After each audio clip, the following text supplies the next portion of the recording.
build an abandoned sign-up workflow in Brevo, head to the Automations page from the left sidebar and start a new automation. You'll connect a contact list trigger to a time delay, and then a reminder email that brings back people who didn't finish their registration.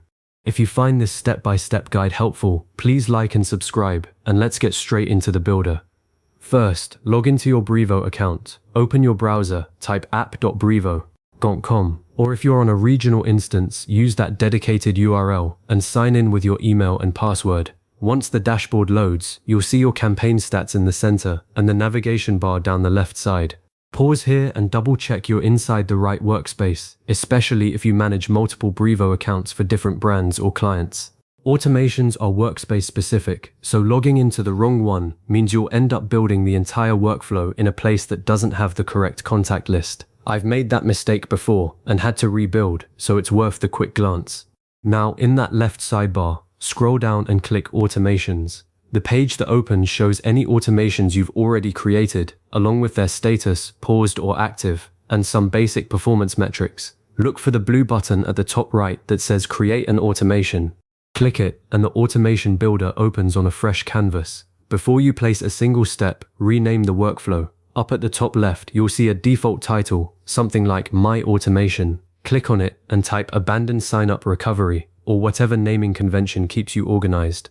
This makes the workflow instantly findable later when you've got 5 or 10 running and you're scanning the list. On the builder canvas, you'll see a start node. That's where the trigger lives. It might already be selected, showing you a few trigger options. Choose Contact List from the Audience Triggers section. Once you pick that, a panel slides in from the right where you select the contact list. Click the drop-down and find the list that holds your incomplete signups. If you haven't created that list yet, I'd hop out real quick, go to Contacts, then Lists, and make a new one called Abandoned Signups.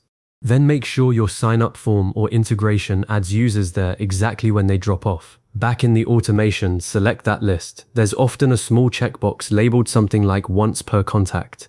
If it's there, leave it checked so that if the same person gets added to the list again later, they don't receive the reminder a second time and get annoyed. That's a tiny detail that saves you a lot of spam complaints. Click Save, and now your trigger is set.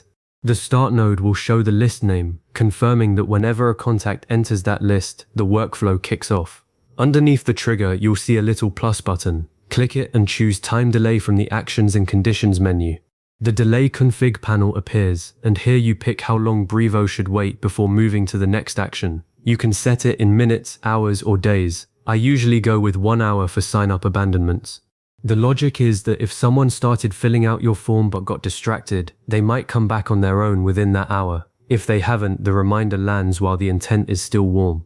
But I've also seen accounts where a 4-hour or even a 24-hour delay works better, especially for longer onboarding flows. There's no single magic number. You can always adjust it later after you check the open rates. Once you've chosen your delay, click Save. The canvas now shows a clock icon with the duration, so you can confirm the wait period at a glance. Now click the plus button below the time delay and select Send an Email. A new panel will prompt you to choose an email template. If you've already created an abandoned sign-up email, pick it from the list.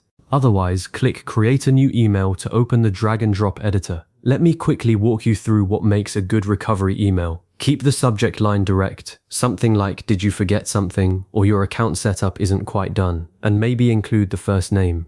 Inside the email body, use a friendly tone, remind them what they were signing up for, and drop a big clear button that says "Complete your sign-up." Nothing vague. Hyperlink that button directly to the page where they left off.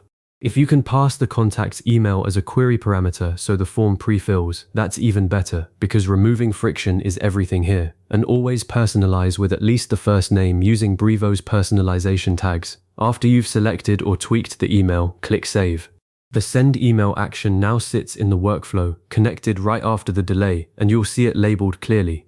Before you let this run on live contacts, you've got to test it. Up in the top right corner of the builder, you'll see a button that says Test Workflow. Click it, and Brevo will ask you to select a contact for the simulation. I'd recommend using a test contact that's already on your abandoned sign-up list. If you don't have one, go to Contacts, manually add a test contact with your own email address, and drop them into that list. Back in the test panel, select that test contact and run the test. Brevo will simulate the entire flow. It fires the trigger, applies the delay, and shows you what the email will look like. It won't send the actual email, but you'll see a preview. Check if the personalization fields render correctly and if the call to action link works. Also open the automation logs afterward. You'll find a log icon on the top bar to confirm there are no errors.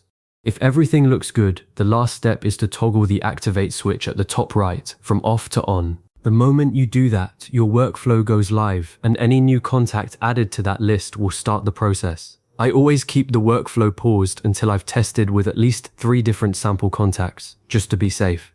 And that's it. You've now built an abandoned sign-up workflow in Brevo that will automatically follow up with users who dropped off.